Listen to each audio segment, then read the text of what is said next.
Marie LaVeau has been dead since 1881, but some believe she still has power over the city.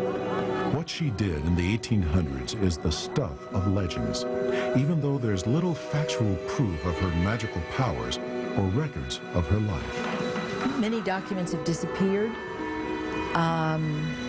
Many were falsified in the first place.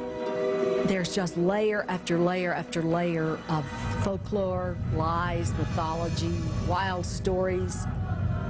Experts believe Marie LaVeau was born somewhere between 1794 and 1803. She was said to be the daughter of a wealthy white plantation owner and his slave mistress. In early 19th century New Orleans, she was considered a free person of color. She developed a relationship with the head of the New Orleans Catholic Church. The pastor of St. Louis Cathedral was a man named Père Antoine.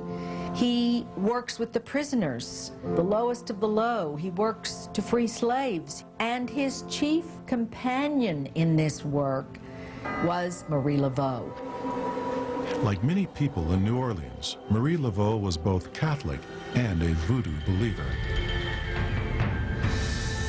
People in New Orleans went to Catholic Mass at St. Louis Cathedral in the morning and to Congo Square for voodoo ceremonies in the afternoon.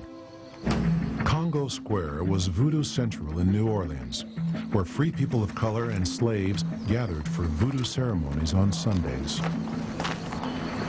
It's there that legendary voodoo priest Dr. John is believed to have taught Marie LaVeau everything he knew about voodoo, including how to formulate a powerful charm called gris-gris.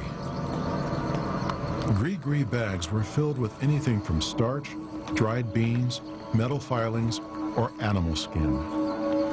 The ingredients themselves are not the key thing. It's the intention that you put on the gris-gris bag that matters.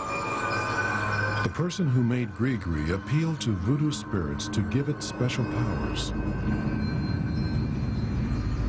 Do you understand the power that you are receiving?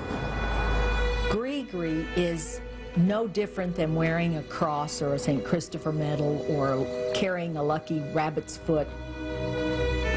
It hung around your neck or you put it above the door. It carried protection. Marie LaVeau sold gris-gris out of her home and built a reputation as a voodoo queen with mysterious powers.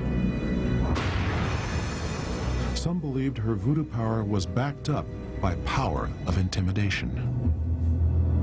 Marie LaVeau had an amazing network of folks to give her information, to actually spy on people. She had political connections, economic connections under the surface of her public persona.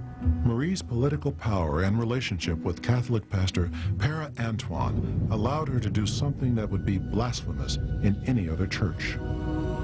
Marie LaVeau could conduct what were, in effect, voodoo ceremonies at the altar of the largest Catholic church, the Cathedral of the Louisiana Purchase.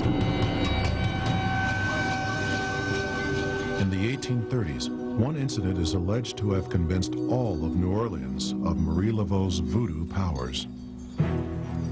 A wealthy man's son was on trial for murder.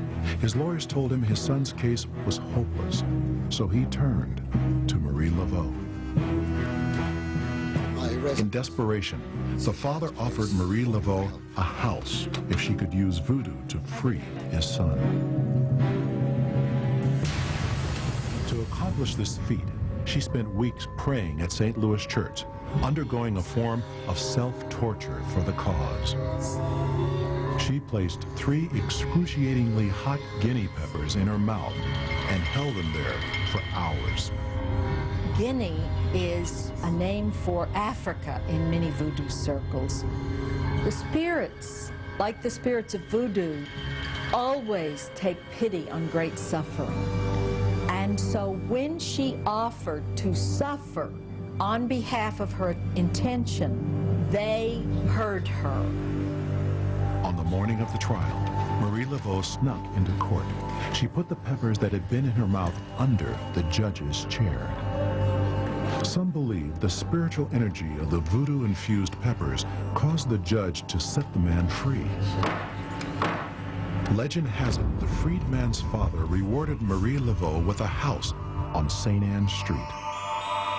Now, that's the spiritual explanation for what happened in this story. The political explanation is that she knew the judge.